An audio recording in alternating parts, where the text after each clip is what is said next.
sheekadii ugu qosolka badneed ee maqlo iyo waxay ahayd nin baa waa adsawo waxaa dhacday gabdho qaylaya loo geeyey gabdho qaylaya yaa loo geeyey marka waxay isku soo horjeesadeen ninkani gabadh magaranaysaa markay maqaanto saa ay kaga dhigto saasay dhahdaa inta kore ma qaaj dhaqaysa inta dhaqaajiso iyo iljibina ku daray waa saa dhihi marka ninkan waa Cabdiqafaar ninkan waa Cabdiqafaar gabadha lama haysta uu ka soo horjeeda adisana babad iyo dhaxan baa soo dhacaysa meel kulul markuu ninku ku jirana magaranaysa dhaxanta kaada xitaa dhibsan inuu musqusho ha saan bay ku dhahday moogta asoo saanta isoo fiirsay meesha ku tagay soo qaateen leeyahay banaanka u sii bax banaanka u sii bax ninkan waa booda marka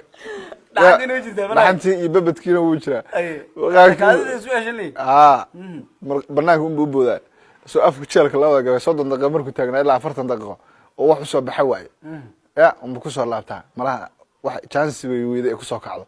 oo dadkani waxaan ka cabsanaysaa soo ag fadhiis in yar markuu fadhiyo meelaha 2 daqiiqo ama 5 daqiiqo yaa saanti lagu dhaw yaa loo raacay in jibin yar dhag soo boodi wallahi waran hadda chance heshaan soo banaanka u boodi saacad bitaagnaan marka babadkii dhaxanta soo girgir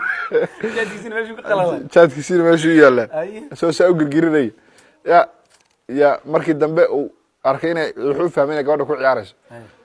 mar dambe ayadoo sheeko iska wada intuu soo laabtay ay ka soo horjeedaa moogta ayadoo sheeko iska wada meesha ku tiri ya suuku beenalay wallahi bixi dadka dhacmartigiis ku beenalay ya meel lama socdaan ya